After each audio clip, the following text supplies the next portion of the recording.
Hey guys, Jed for Hunt and Harvest. I'm away deer shooting this week, heading down to New South Wales for a week. Hopefully get some good deer amongst other things. In the next coming weeks there'll be a few videos on that, but while I'm away, hopefully my wonderful wife who does all the editing here can put together a video update on things we've been doing in the last week or so around here on the farm. Pest control, thermal hunting, a bit of butchering and processing of animals we grow on the farm here, and also a couple of bits and pieces of other happenings that have been going on with my commercial trees here, which I thought you might find interesting. Just thought I'd give you a look. We're hedging the lemons. We finished picking lemons for the year. Well, unless the price comes up again, which I doubt it will at this stage of the year.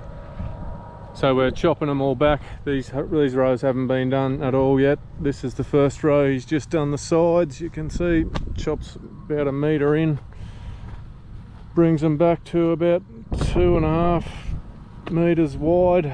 There's two machines, one with the blades that run that way doing the sides like he is.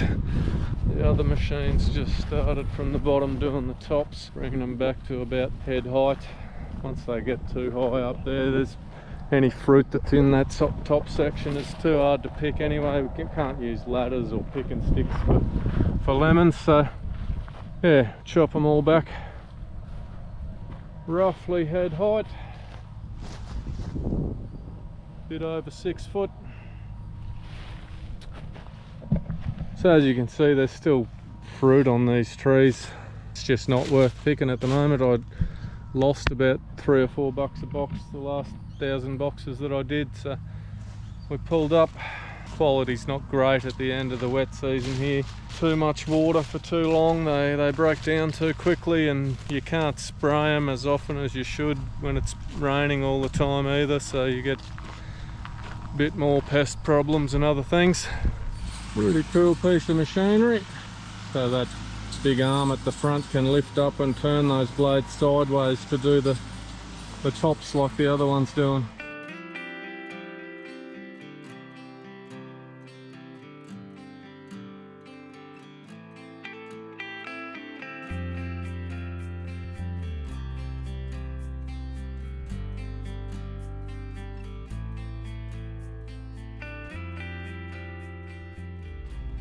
Doing a bit of drone spraying. I've hired a bloke with a big drone to come in and spray a couple of the places I can't get through with tractors at the moment because it's too wet.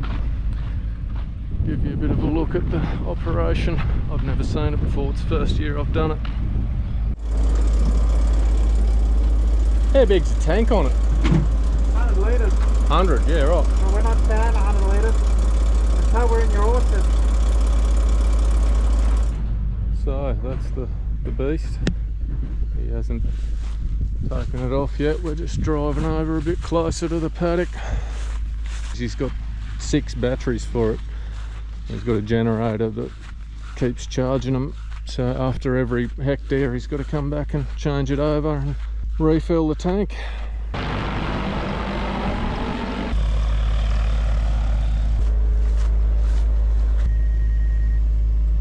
You just put it on a start point and it goes by GPS, or do you? Correct, yeah. RTK driven GPS.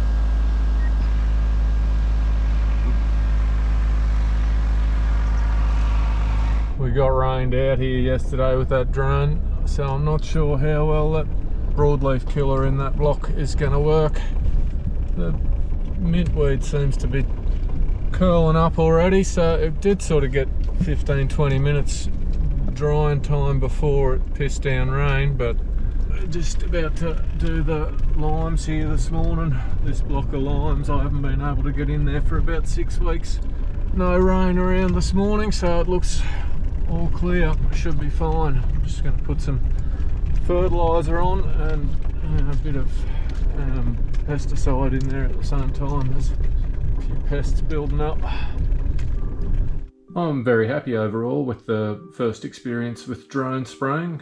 I'm not about to rush out and buy one. They're a 50 grand drone, and I think he said he had 16 grand worth of batteries there, plus the maintenance and everything else like you have with all equipment. For the little amount of time that I needed in the year when I can't get through a couple of blocks because of the weather. I think I'll just continue to hire him. He was surprisingly cheap for what I was expecting. I thought it'd be a lot more. I think the quote was about $800 for 4 hectares, 2 different sprays. Yeah, very achievable. Not much more than you would pay to do it yourself with a tractor, really. Seems to get good penetration. Remains to be seen how much of that weed spray will work because of the rain immediately after, but that wasn't his fault. Overall, yes, these are the way to go.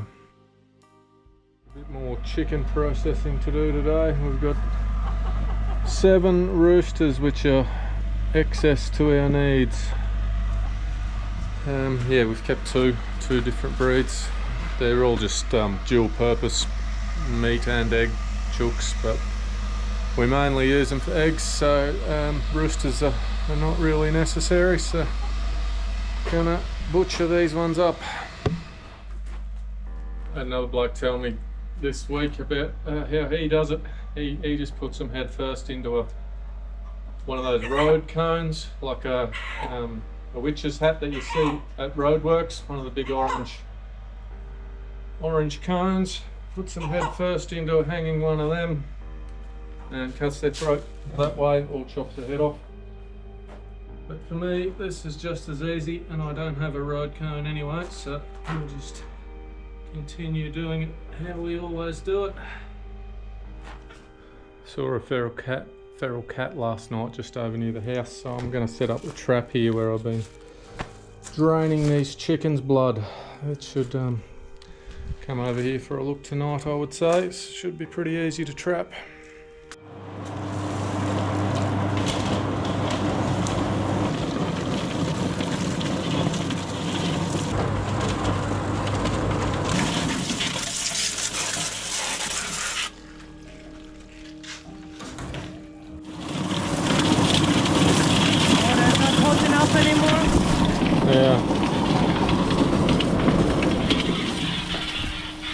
The water wasn't really hot enough for the last couple.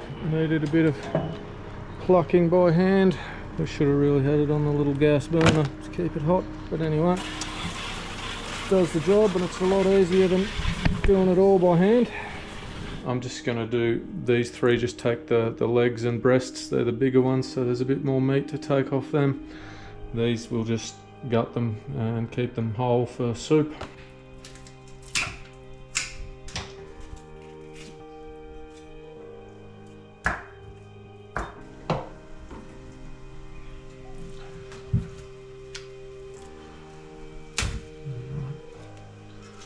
Not a huge amount of meat on them, but they're not too bad for dual purpose chooks. Well, there we have it. 6 drumsticks, 6 breasts, 3 whole chickens for soup. Not bad for an hour or so's work. Just doing some mincing this morning, making some pet mince. I've got a Dane, so he eats a fair bit. We were just going through the freezers to make some space for, I've got another deer hunting trip coming up, so yeah, this is just a big lump of camel that I just originally took for dog meat anyway, but I've got about 10 kilos of stuff I'm gonna mince up for the dog. I've got a 1.5 horsepower mincer. I had originally bought this combination bandsaw and mincer, but the little mincer on it is just not good enough to be doing big volumes for sausages and stuff. Might be alright if you just want to mince up a kilo of stuff for one meal, but yeah, I ended up buying this. This was about $300, 1.5 horsepower designated mincer, and it does the job very well.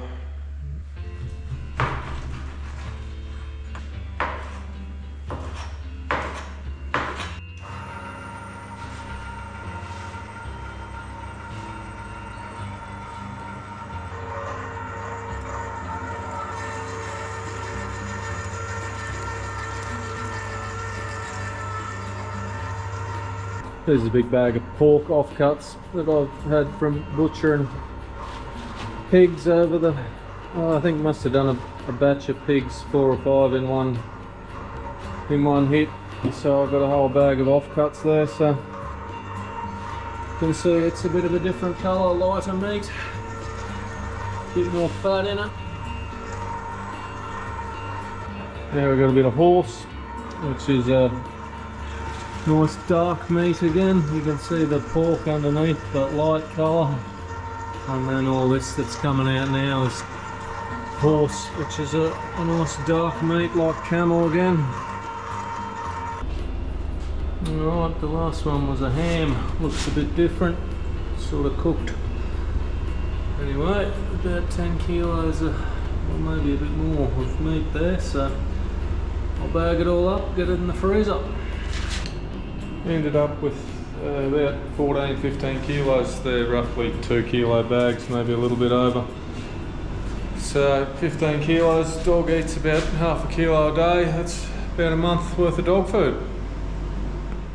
Just butchering one of our goats today. We've got a male that's just about sexually mature, and he's pretty closely related to all the females he's in with, so yeah, we're also out a goat in the freezer, so he's the next one to go. I've just got this new scope, mate.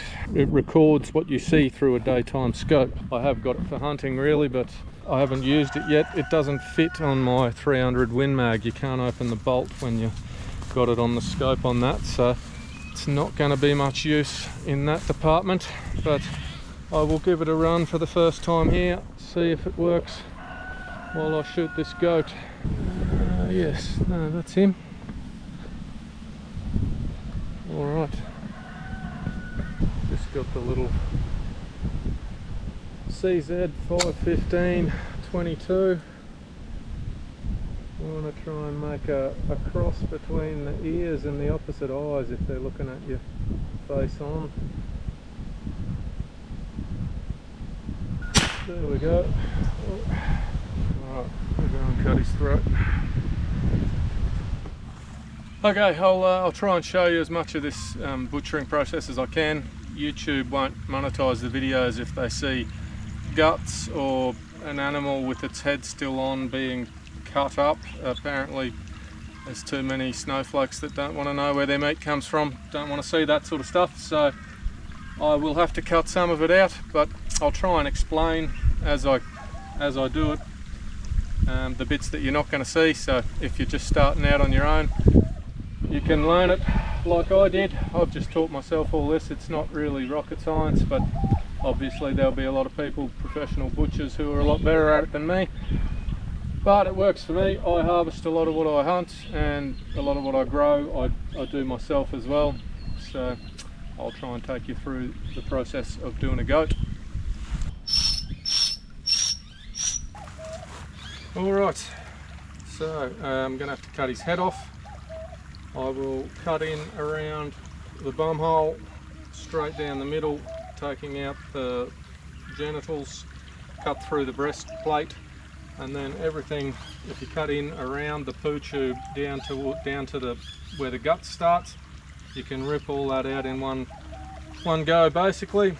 Wash out the middle a bit, and he's good to put in the cold room. I'll put him in the cold room for 3 or 4 days, hang him. That just lets the muscles relax a bit, so they're more tender. If you just cut them up straight from being shot like this, cut them into the cuts that you're going to eat, the muscles contract a lot harder. Some people leave them for a week in the cold room. The longer you can do it, the better really. It allows the muscles to contract and soften up again. Relax, sorry, not contract, relax and soften up. Makes the meat softer and tenderer. Alright, this bit you're not going to be able to see. Alright, well, without showing you anything I shouldn't, hopefully, that's him ready to go in the cold room.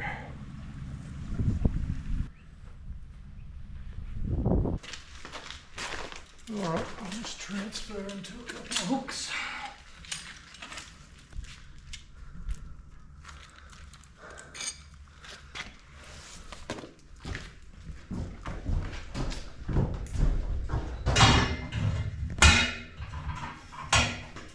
And start the cold room, 3 degrees for about 3 or 4 days.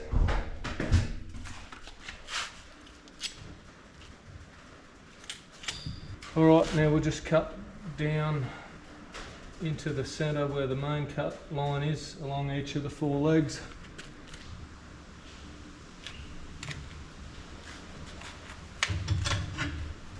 And then we just peel it, run the knife along the skin as you pull it back. Should come off without any of the meat. You just want to not cut the Achilles tendon here until you're finished skinning it. Otherwise it will drop. That tendon is what's holding the animal on to the hook.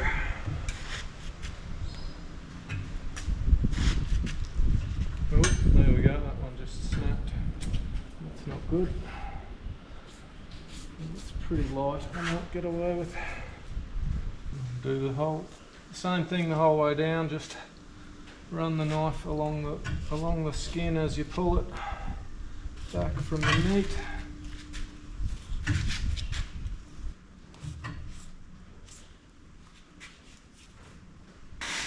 Once you get it started, if you want, you can tie the skin onto something and then just pull it with the tractor, and it will just peel it without needing to do it by hand like this with the knife.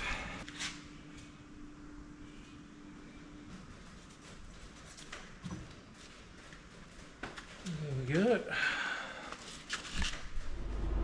Alright, so then I'll just take the front legs off. The shoulder blade is basically, if you slice down behind the front leg until you find that shoulder blade, and then just follow it down to the joint.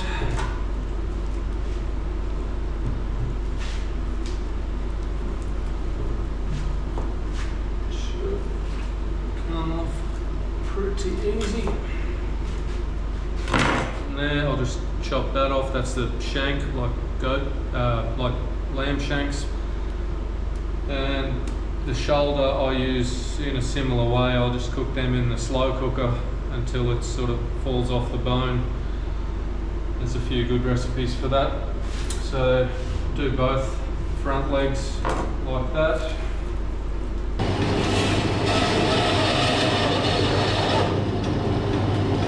Similar with the back legs, just chop down the front of this where this big muscle starts and sort of coincides with the end of the back strap there, and then cut down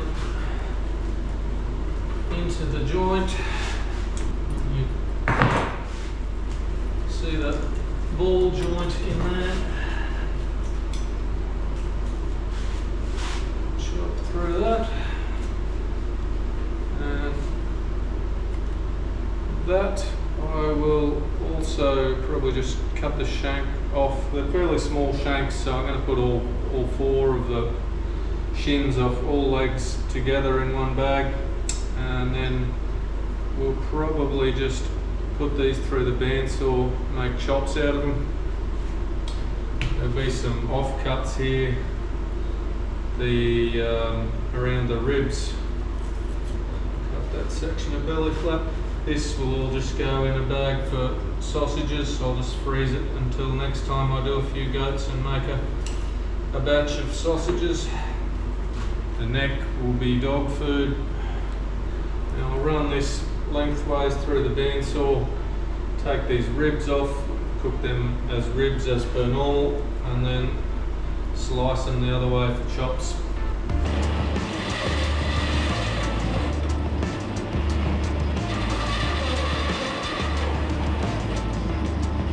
Those are the leg chops, just one little bone in them. Got through that. I'll now chop them down to chop sort of size through the ribs, and the rest of it this way through the bandsaw for chops.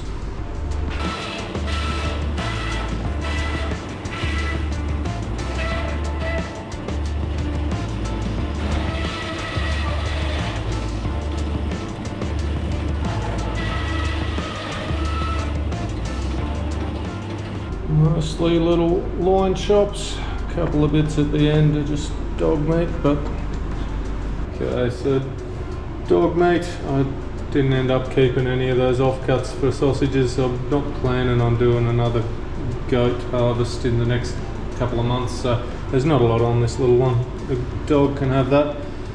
These are all slow cooker, the front shoulders and the shanks.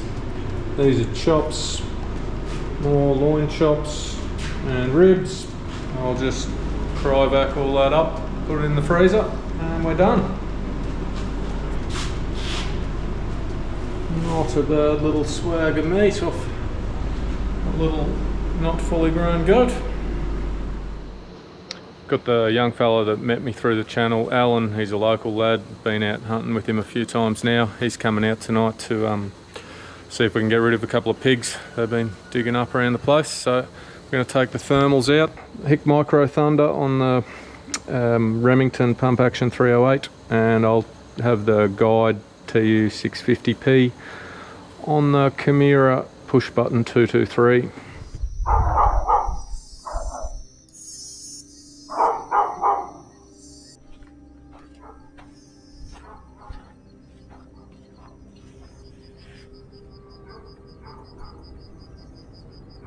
Pretty sure these are all just wallabies.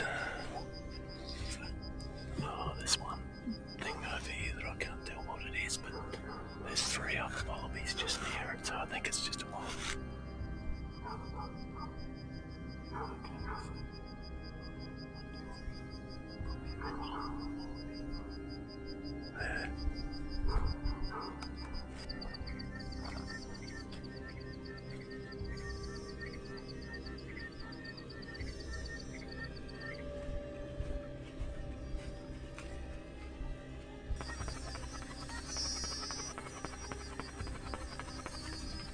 Pig, isn't it? Yeah, that's a big pig.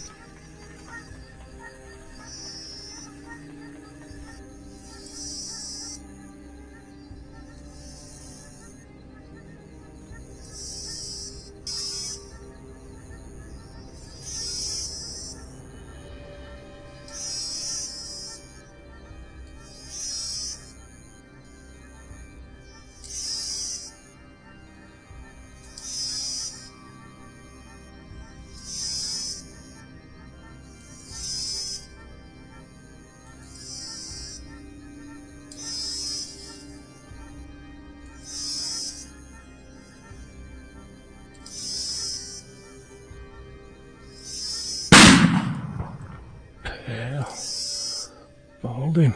Nice one. Oh yeah, he's a decent pig. Not very bad at all. Oh, yeah. Did you get him behind the ear or something? Just hold him off his back shoulder then.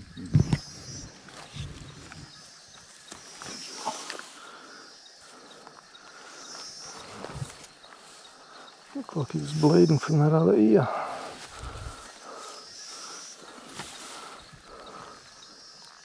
In his chest there somewhere. Yeah. I couldn't even tell you. Hard to tell. Oh. He'd be about 80-ish, I reckon. I don't feel like carrying him, put it that way. Neither do I. I'll bring the car in.